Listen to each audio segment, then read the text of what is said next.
আজকে কিন্তু প্রচণ্ড রোদ, তারপরেও দেখেন খালি গায়ে কাজ করতেছে দিনমজুর। গ্রামের দৃশ্য কতই না সুন্দর। আগে এই কাজগুলো ছিল, দিনমজুরদের কাজ ছিল 8টা থেকে বিকাল 5টা পর্যন্ত, আর এখন সেটা 8টা থেকে দুপুর 2টা পর্যন্ত। এদের এক একজনের রোজ হবে 800-900 টাকা করে।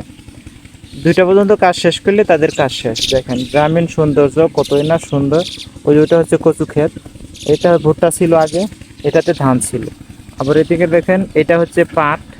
আবার ওই যে ওইখানে দেখা যায় ওখানে কিন্তু ধান ধান বাড়িতে আছে। আমরা বাংলা আঞ্চলিক ভাষায় যেটা বললি ধান বাড়িতে আছে, এগুলো কিন্তু আগে হাতে বাড়ানো লাগতো, আর এখন কিন্তু মেশিনে অনেকটা সহজ হয়েছে। যদিও সবচেয়ে বড় কথা হচ্ছে ঢাকা শহরের একজন মানুষ কিন্তু এই রোদে এসে গাছের নিচে বসে থাকতে পারবে না। সেই জায়গায় কিন্তু দেখেন এই দিনমজুরগুলা খালি গায়ে কাজ করতেছে।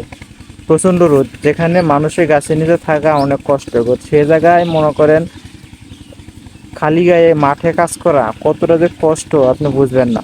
ও সবচেয়ে বড় কথা হচ্ছে এদের কাজে বিন্দু পরিমাণ হারাম নেই।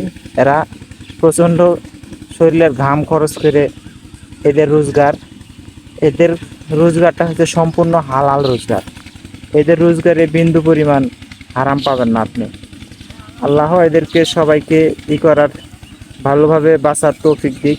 আর অবশ্যই দেখেন আকাশে একেবারে কালো আকাশ বের হয়ে গেছে, নীলটা যেটা বেরেন না সেটা বের হয়ে গেছে। আর এদিকে দেখেন পাট ক্ষেত, এগুলোও কিছুদিন পরে কাটবে। ওইদিকে বাড়ি। গ্রামীণ সৌন্দর্য আসলে সবসময় সুন্দর।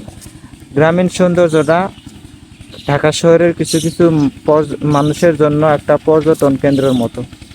যারা ঢাকা শহরে জন্মগ্রহণ করেছে তারা অবশ্যই গ্রামীণের এত সৌন্দর্য সেটা কখনোই উপভোগ করতে পারবে না। যারা কেবলমাত্র গ্রামে জন্ম নিয়েছে এবং গ্রামে বসবাস করে তারাই এই সৌন্দর্যটা উপভোগ করবে। ধন্যবাদ সবাইকে।